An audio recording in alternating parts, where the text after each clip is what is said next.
Hello बच्चों, let's read the question. Question says the function f of x is equal to x into e raised to power x into 1 minus x where x belongs to R with the set of real number is.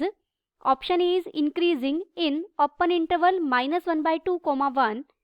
Option B is decreasing in open interval 1 by 2 comma 2. Option C is increasing in minus open interval minus 1 comma minus 1 by 2. Option D is decreasing in open interval minus 1 by 2 comma 1 by 2. हमें given function का increasing और decreasing interval find out करना है. First we see the key concept. देखिए कोई भी function है, a function y is equal to F of X is monotonically increasing, या आप इसे स्ट्रिक्टली इंक्रीजिंग भी लिख सकते हैं. If and only if F dash X function का first derivative strictly greater than 0 हो for all X belongs to that interval. और ऐसे ही किसी भी फंक्शन को हम मोनोटोनिकली डिक्रीजिंग कहेंगे या स्ट्रिक्टली डिक्रीजिंग कहेंगे. दूसरा पॉइंट है, फंक्शन स्ट्रिक्टली डिक्रीजिंग होगा if and only if F dash X less than 0 हो for all X belongs to that interval. उस इंटरवल के हर पॉइंट पर फंक्शन के डेरिवेटिव की वैल्यू लेस देन 0 हो तो डिक्रीजिंग, और अगर फंक्शन के वैल्यू के डेरिवेटिव की वैल्यू स्ट्रिक्टली ग्रेटर देन 0 है तो स्ट्रिक्टली इंक्रीजिंग होगा function.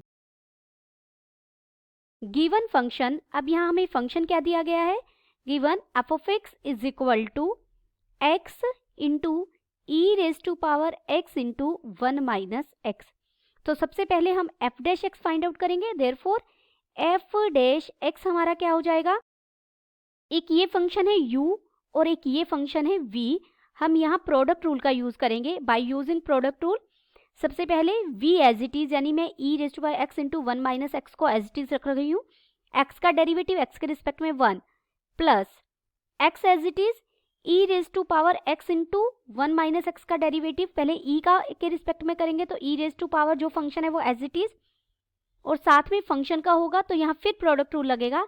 x as it is 1 minus X का डेरिवेटिव आएगा -1 plus 1 minus X as it is, और x का डेरिवेटिव क्या आएगा 1.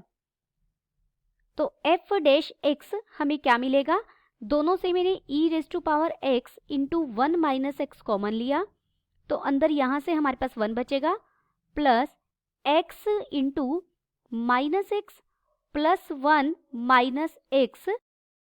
तो ये हो जाएगा e raise to power x into 1 minus X, और ये बन जाएगा 1 plus x minus 2x square. ये हमें f डैश एक्स मिला. For F of X to be increasing, मैं इसका इंक्रीजिंग और डिक्रीजिंग इंटरवल फाइंड आउट कर रहे हैं और फिर हमारा हम ऑप्शन मैच कर लेंगे. We must have, definitely increasing के लिए क्या होना होगा, एफ डैश एक्स को ग्रेटर देन 0 होना होगा. देयरफॉर एफ डैश एक्स क्या है, E raise to power X into 1 minus X, और साथ में मल्टीप्लीकेशन में है 1 plus X minus 2x square is strictly greater than 0. देखिए ये क्वांटिटी तो हमारी ग्रेटर देन 0 ही होती है हमेशा.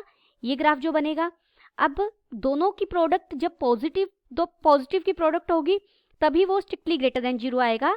दिस इम्प्लाइज, यहाँ से मुझे क्या मिला कि जो 1 plus X minus 2x square है इसे भी ग्रेटर देन 0 होना पड़ेगा. और अगर मैं माइनस से मल्टीप्लाई कर दूं तो जो इनइक्वालिटी है वो चेंज हो जाती है. ये बन जाएगा 2x square minus x minus 1, this is less than 0. यहाँ मैंने इनइक्वालिटी चेंज की है. इसे फैक्टराइज करेंगे तो ये बन जाएगा 2x plus 1 into x minus 1 is less than 0. तो ये भी लेस देन 0 हो गया. देखिए अब ये दो नंबर है, कोई मैं रिजल्ट लिखती हूँ. देखिए कोई भी a इंटू बी है, अगर उनकी प्रोडक्ट लेस देन 0 है तो दिस इम्प्लाइज, तो यहाँ हमारे पास क्या केसेस बनेंगे, एक को पॉजिटिव और एक को नेगेटिव होना होगा, a ग्रेटर देन 0 है देन तो b को लेस देन 0 होना पड़ेगा, और या फिर सेकंड पॉसिबिलिटी है कि a लेस देन 0 हो एंड b क्या रहे हमारा, ग्रेटर देन 0 रहे। इसी का हम यूज करेंगे। तो यहाँ पर दो केसेस बनेंगे, मैं बीच में ये है 2x प्लस 1, जो हमारा ये है 2x प्लस 1 ग्रेटर देन 0 है। अगर 2x प्लस 1 को ग्रेटर देन 0 लेंगे तो x माइनस 1 को क्या होना पड़ेगा, लेस देन 0। और अगर 2x प्लस 1 को मैं लेस देन 0 लेती हूँ एंड तो x माइनस 1 को क्या होना पड़ेगा, ग्रेटर देन 0। देयरफॉर यहाँ से अगर हम सोल्व करेंगे तो x ग्रेटर देन आ जाएगा -1/2 से, और यहाँ से x लेस देन आ जाएगा 1।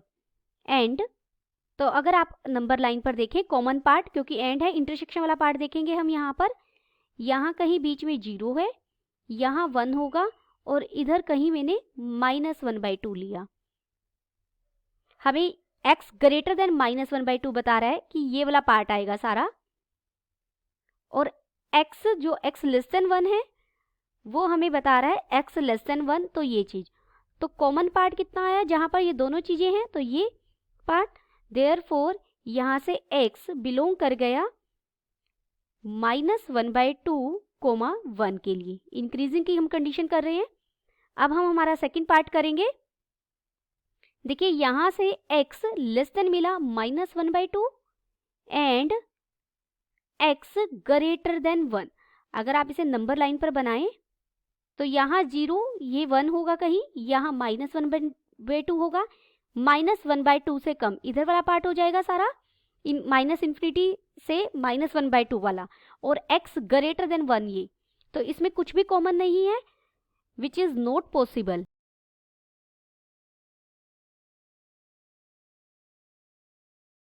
देयरफॉर जो f ऑफ x है इज इंक्रीजिंग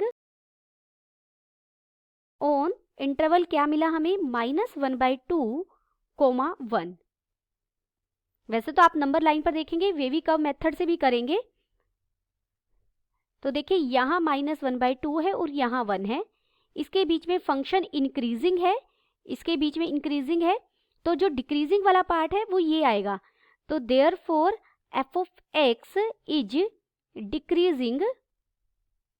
आप इसे शुरू से दोबारा भी कर सकते हैं। डिक्रीजिंग के लिए आप यहाँ f डैश x को लेस देन 0 लेकर चलेंगे, यहाँ ये ग्रेटर देन 0 है, ये लेस ग्रेटर देन हो जाएगा, दोनों पॉजिटिव या दोनों नेगेटिव पर केस करेंगे तो हमें फंक्शन डिक्रीजिंग मिलेगा on interval -∞ to -1/2 union 1 to ∞, इस इंटरवल में डिक्रीजिंग मिलेगा। हम ऑप्शन मैच करेंगे तो हमारा ऑप्शन ए सही होगा और कोई भी ऑप्शन मैच नहीं करेगा, therefore option A is correct. Option A is correct and all other options are incorrect. Hope you understood it well. Best of luck.